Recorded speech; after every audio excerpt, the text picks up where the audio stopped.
आज हम कक्षा 10 इतिहास अध्याय 1 यूरोप में राष्ट्रवाद। अगर हमारे चैनल पर आप नए हो तो हमारी वीडियो को सब्सक्राइब करें, लाइक करें और शेयर करें।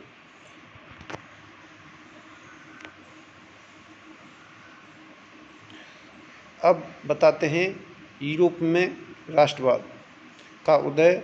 इस अध्याय के मुख्य तथ्य या मुख्य बातें बताएंगे।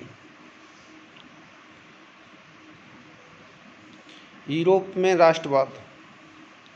तो यूरोप में राष्ट्रवाद का प्रारंभ फ्रांस ने किया था। इसका श्रेय नेपोलियन को जाता है। फ्रांसीसी क्रांति 1789 में हुई थी।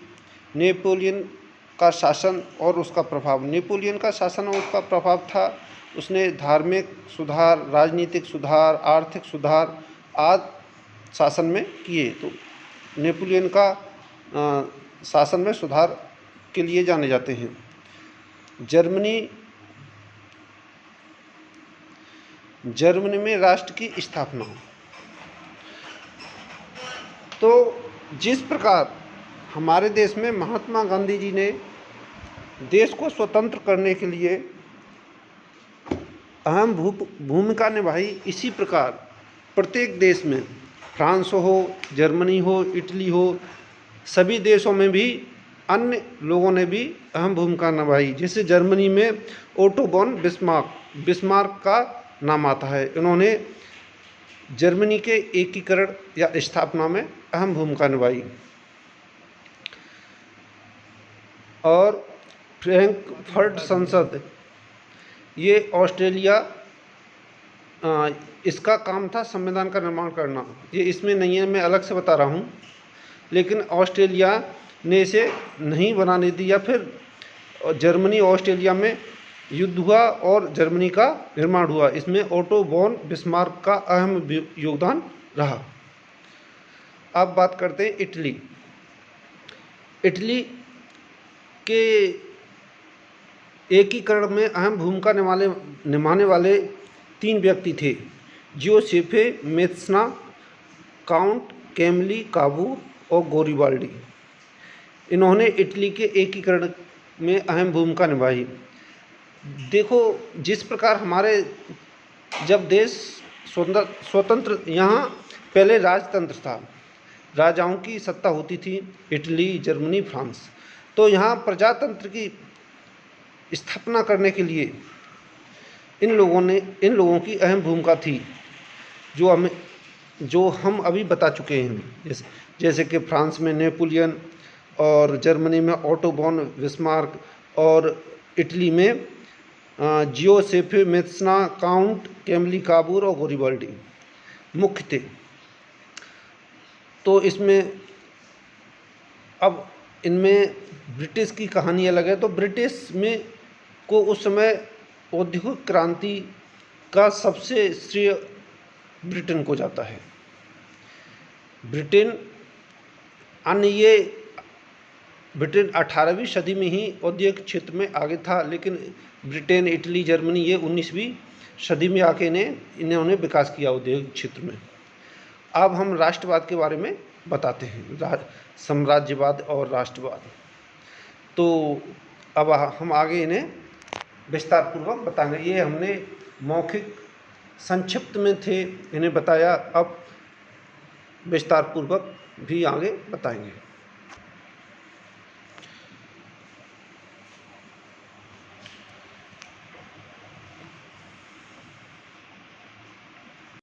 इनमें से कुछ प्रश्न भी बनते हैं। इसमें से पूछा जाता है, इटली के एकीकरण का श्रेय किसको जाता है? राष्ट्रवाद के नायक कौन थे? और गोरिबाल्डी कहाँ के राजनेता थे? तो इस तरह प्रश्न बनते रहते हैं, जो हमने पीछे बता चुके हैं कि किस देश में और कौन कौन राजनेता हुए जिन्होंने प्रजातंत्र की स्थापना की, राजतंत्र को समाप्त कर प्रजातंत्र की स्थापना की। अब राष्ट्रवाद जो विचारधारा किसी भी राष्ट्र के सदस्यों में एक साझा पहचान को बढ़ावा देती है, उसे राष्ट्रवाद कहते हैं। राष्ट्रवाद में भावनाओं की भावनाओं की जड़ें जमाने के लिए कई प्रतीक का सहारा लिया जाता है। मतलब राष्ट्रवाद में किसी पूरे राष्ट्र को एक करने के लिए कोई उसका झंडा होना चाहिए, राष्ट्रीय ध्वज होना चाहिए और राष्ट्रीय प्रतीक होना चाहिए और राष्ट्रीय गान होना चाहिए, जिससे पूरा देश एक ही भावना जागृत हो, तो ये राष्ट्रवाद कहलाता है।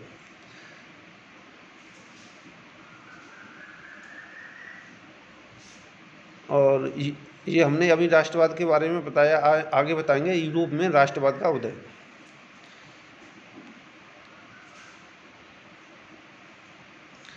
तो जिससे राष्ट्रीय ध्वज, राष्ट्रीय प्रतीक, राष्ट्रीय गान, तो पूरा देश एक झंडे के नीचे एक राष्ट्र की भावना प्रत्येक व्यक्ति के मन में जागृत होती है।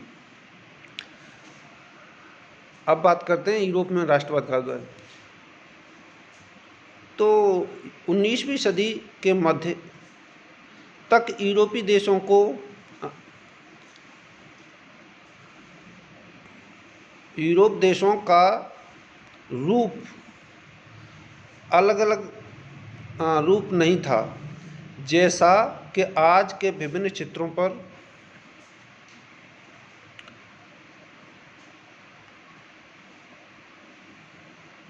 अलग अलग वंश के लोग राज करते थे। मतलब प्रत्येक यूरोप में भी अलग अलग क्षेत्र में अलग अलग वंश के राजा राज करते थे। तो इसका इलाकों में राजतंत्र का शासन हुआ करता था। मतलब प्रजातंत्र नहीं था, राजतंत्र था। उस काल में कई ऐसी तकनीकी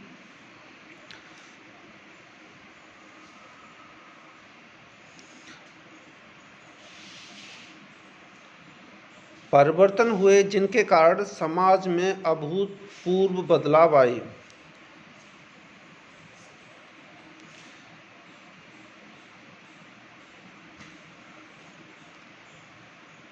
इसमें अभूतपूर्व बदलाव आए। इन परिवर्तनों ने लोगों को राष्ट्रभाव की भावना को जन्म दिया। नए राष्ट्रों के निर्माण की प्रक्रिया 1789 में शुरू हुई।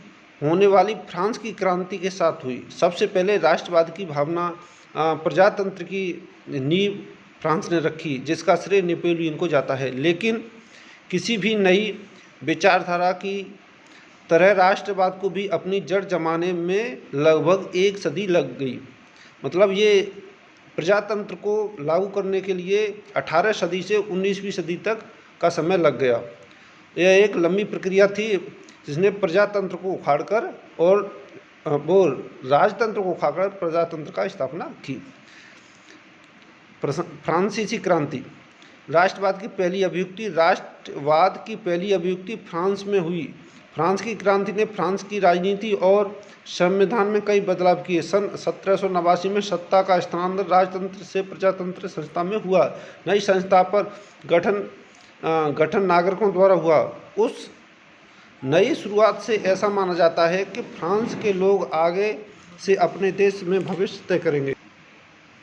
अब फ्रांस की क्रांति के बाद जो मुख्य बिंदु हैं इस प्रजातंत्र के और उस समय क्या घटनाएं घटी, उनकी मुख्य बिंदुओं के बारे में बताएंगे। वियना कांग्रेस 1815 में ब्रिटेन, प्रसार, रूस और ऑस्ट्रिया जैसे यूरोपीय शक्तियों जिन्होंने मिलकर नेपोलियन को हराया था के प्रतिनिधित्व यूरोप के लिए समझौता तैयार करने के लिए वियना में इकट्ठे हुए, जिसकी अध्यक्षता ऑस्ट्रिया के चांसलर ड्यूक मेटरनिख ने की थी। ये प्रश्न पूछ लिया जाता है वियना संधि वाला। अब अगला है वायसराय।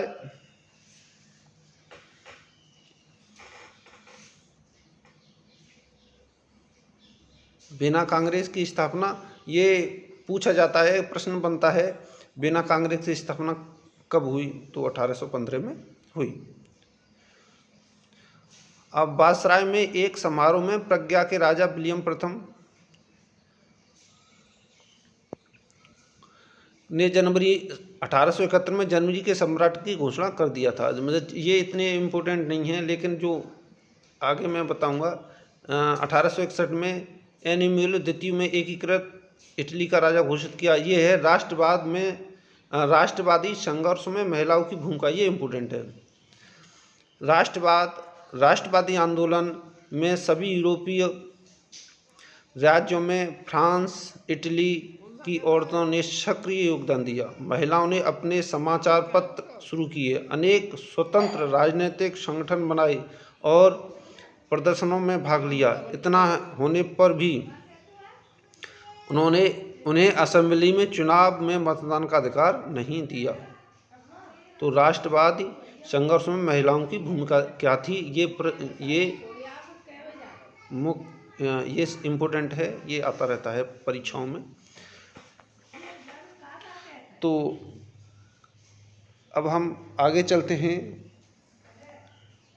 वो जो अभी हमने बताए जियुसेप्पे मैज़नी, वो इटली के प्रसिद्ध क्रांतिकारी थे। इनके अलावा अन्य भी क्रांतिकारी थे। वो काउंट कैमिल दी काबूर और गोरिबल्डी और अन्य थे। ये प्रसिद्ध क्रांतिकारी थे। इनका जन्म 1807 में ईस्वी में हुआ था। ठीक है, अब आगे चलते हैं, आगे बताते हैं कि इसमें जो इम्पोर्टेंट है उन्हीं बिंदुओं को बात करते हैं, जो जैसे कि जैसे 18वीं सदी में कई देश जैसे जर्मनी, इटली, स्विट्जरलैंड आदि उनके रूप में नहीं थे। जैसे आज हम देखते हैं छोटे छोटे राज्यों में विभाजित थे। इनका अपना स्वतंत्र शासक था। जैसे स्वतंत्र शासक एक राजा होता था।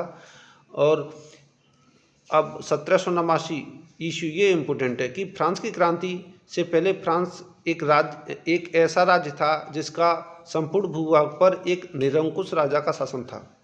कुलीनबर्ग, ये इम्पोर्टेंट है। कुलीनबर्ग ये जमीन के मालिक तथा यूरोपीय महाद्वीप का सबसे प्रभावशाली वर्ग था। कुलीनबर्ग पूछा जाता है, कुलीनबर्ग क्या था? वो जमीन के मालिक थे और यूरोप में उनका बहुत बड़ा प्रभाव। इंग्लैंड में औद्योगिक का आरंभ, ये भी इम्पोर्टेंट है। 18वीं सदी में दूसरे भाग में हुआ, लेकिन फ्रांस और जर्मनी में के कुछ राज्यों के कुछ भागों में 19वीं सदी के दौरान हुआ। औद्योगिक क्रांति का विकास। जनमत संग्रह, ये भी सही है, इम्पोर्टेंट है।